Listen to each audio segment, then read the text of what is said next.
Hey there everybody, watchreport.com here. This is Don Evans, and today I have two models from Phantoms Lab. Now they are out of China, and what we have is, here's the series. The series is called the Boneyard Series, but then there's different, well I should say the same models in the series, but they all have different names due to color or PVD variations, things like that. So I have a Prophet and I also have a Gravedigger. One is like a stainless steel in red, one is a PVD black and a green. But I wanted to start off here with the box because initially when these came in and I took a look at them, I'm like, oh wow, these are kind of cool. Cool boxes. And unfortunately, kind of about, you know, as I go through them here, like, and I opened up the box, you know, it's kind of like, yeah, on the outside, they look pretty neat, but they're just a little bit flimsy. So let me show you what I mean. When you lift this off, you have what looks like a nice solid box here. And it kind of is. I mean, it's mostly cardboard though. It's not like a solid premium box. Now, these watches, you're looking at about $590 for each of these models. There are other types of models and watches and series available on their website if you do want to check them out. Of course, I'm going to have the link below to the Phantoms Lab website in the description. But when I go ahead and I take this out of here, you could see this is just kind of like a little cardboard disc. Kind of opens up like this. And then this is just like a little cardboard piece. And then you have some foam in here. And then you have the watch here. Now, I guess when you look at it like that, it is kind of neat. Or, you know, but it just all feels a little unnecessary considering it's a little on the flimsy side in my opinion.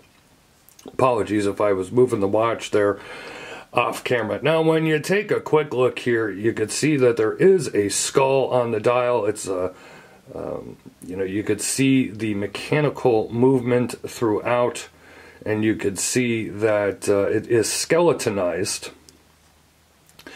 And obviously we're going for a Richard Mille type of look here. So let me go ahead. I'm going to get the other one out of the box and we'll continue on with this review. Okay, so as I said, you're looking at $590. You do have a sapphire crystal. You're looking at a 45mm wide by 52mm lug to lug or length of the case and 13.5mm thick. It does have 24mm leather straps, 130 grams, and this is a seagull movement.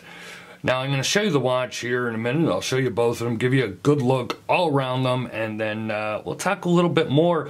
Obviously, if you watch this channel enough or you follow us here on watchreport.com or on our social media, you know this is a different style and type of watch that we normally, or I should say I normally review here, and that is just when it comes down to taste. But when they reached out to me for review, I took a look at them and I thought, hey, you know what, somebody out there might see these and they might like them and they want a review on them, or they want to know what the deal is or how they hold up. So I thought, you know what, why not? It is not something that I am particularly attracted to in terms of the skull on the dial and everything like that. I gotta be honest, it's a little garish, I guess, or gimmicky out there for me. Now, mind you, and I want to be clear, I do wear a skull ring. I've been wearing skull rings for years and years and everything like that, and I have tattoos and all that kind of stuff, so it's not like I'm against any of those type of things. I just don't care for them in my watches, and skeletonized watches such as this are just not really my thing. But I'm going to try and look at this watch objectively and how it's built, how it's put together, and what it offers you for $590. Okay, so this is the steel and red one. This one is the Prophet. The other one is labeled the Gravedigger. There are other color variations, so if neither of these do it for you, you could check out the Phantoms Lab website. Now, when I get close up here, try and give you a good look at this dial, you could see it is skeletonized. You do have that skull. You can see the movement. You can see this carbon fiber, and credit where credit's due, there is a lot going on with this dial. No doubt about it whatsoever. A lot going on here. Obviously the hands kind of get a little bit lost there. If you can't see them there, let me go ahead. Now these are screw down crowns. These are 100 meters water resistant. And go ahead and get those hands. The hands do get lost, but that's kind of going to be expected with a watch such as this. Take a look at those faux screws on the bezel, and they have an interesting biohazard type of look to them.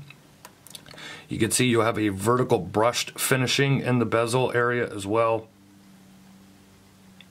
You got that nice accent of the red enamel. You can see you have the anodized red on the crown here as well. Take a look at the side of the case and you will see you have high polish, and then you have sandblasted on the inside here.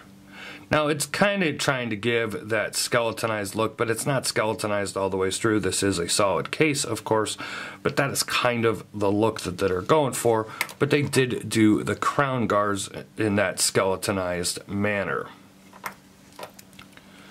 Now the other side of the case is basically the same minus the crown guards there.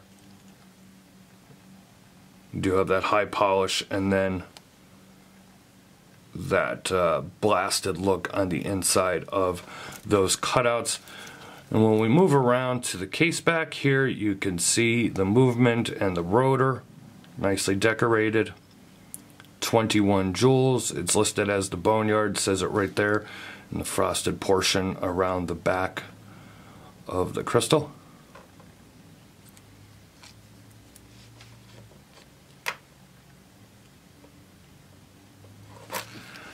So at a glance, and I'm going to talk about this very stiff leather strap here and the buckle here in a second, but at a glance you would look at it and really, if I'm being objective and I take away that this really isn't my style or type of watch, I gotta say there is a lot going on, and build quality is actually pretty nice for the price. And really, I mean, the deal here is that dial. I mean, that dial is, there's a lot going on there. It looks really neat. It's very intricate. You know, there's going to be a lot of comments here. Like I said, I'm one of them. So I don't particularly care for this style of watch. I don't really care for the other styles of the watches that Phantoms Lab offer. They're just not my type of watch, and there's nothing wrong with that. But we're going to see a lot of comments here about guys that are like, oh my god, that's ugly, it's cheesy, it's this, it's that, and that's expected.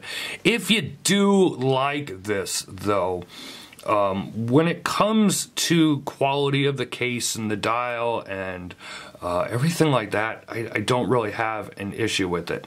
I haven't worn this one. I wore the black and the green one for about 2 days. Didn't notice any issues with the movement. Didn't notice any issues with the crown or anything like that. I believe, you know, it was about a good 9 seconds plus per day when I was wearing it for the 2-3 days that I wore it. What did I wear it for? Did I wear it for 2 or 3 days? I think I wore it for 3 days, excuse me. But if you do like the look of this, I mean, it is a pretty well-built piece. Now, you got to be okay with spending $590 too for a seagull movement. You know, there's been so many advancements to seagull movements over the years, but they do still get, you know, they are looked more down upon, especially here in the United States and Europe, and watch enthusiasts, they see seagull movement, and you know, it just is what it is. If you don't have a problem with the seagull movement, if you don't have, you know, obviously if you're buying this watch, you'd like the look. Let me go ahead here. I'm going to grab the green one and show you. And it's exact same watch, but now it is a black and gunmetal PVD, and you are looking at green accents on the dial and on that crown. And when you go to the case back, it is the same as well, except now you have that gunmetal and gray PVD.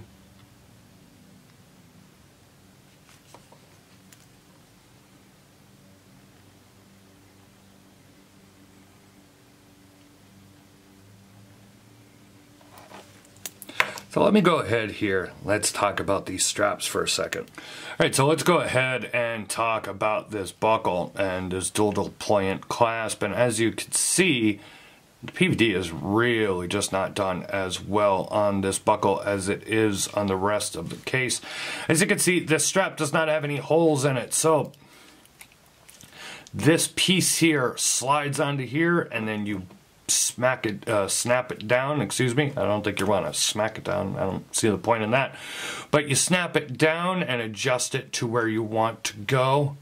And then, just like you would with most of these style of clasps, you will snap it, and then when you need to put it on, you're going to put it on like a bracelet. Why am I explaining that? Well, there's a couple of reasons, okay? One of the reasons is that this really, when you're trying to put this on, and as you can see, I scraped this up pretty good initially trying to put this on, it really is kind of a pain to get this in and out of here, and because of how tight and that there's no holes, so it's just pressure that's really holding this in with this buckle system here. And because there's no holes and a prong that's actually going in through there, this is just really being tightly compressed. And when I pull this out of here, you could see the damage that it's doing to the strap and that huge line of where the buckle is placed. So as far as I'm concerned, when it comes, and by the way, there's a look at my skull ring, and yet I don't really care for it on these watches. It's a little odd. I am the first one to admit. When it comes to these watches, I'll say as far as the case and the dial quality and everything like that, I think, you know, it's very nice. It's good to go. Strap, I don't like the strap itself. I don't like the buckles themselves. So for me, if I were to wear this style of watch, or I was to wear this watch, excuse me, I'd be switching out the strap. I did wear it on this strap though for about 3 days, but I'm going to tell you right now, that buckle crease, or that crease in the leather, is not just from 3 days. That happens the very first time that you put it on. Here's a look on my 7.5-inch wrist.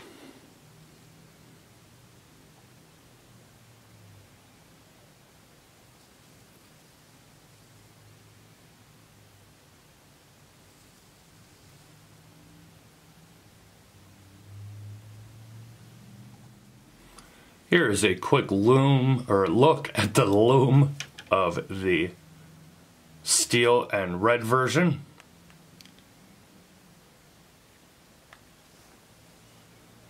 And here it is on the black and green. As you can see, it is pretty much the same. Better loom than I expected. So for me, this is kind of simple. It's definitely not for me, but it may be for you. If it is for you, the link to Phantoms Lab is down in the description below. As always, I'm not here to sell you anything. So if you like what you've seen, if you like what was presented, and you want to check them out, feel free to do so. If you have any questions, go ahead and leave them in the comments below. If you like this video, give us a thumbs up. Hey, if you didn't like this video, go ahead and give us a thumbs down. That is your prerogative. Follow us on social media. We're on Facebook, Twitter, and Instagram. You can catch Phantoms Lab there as well. For me, the consensus is it's a no-go for me, and I don't care for the strap or buckle. But I do have to say, I'm taking a close look here at these dials. They're pretty cool. This has been Don Evans for WatchReport.com, giving you a look at the Prophet and Gravedigger from the Phantoms Lab Boneyard series. Thank you very much.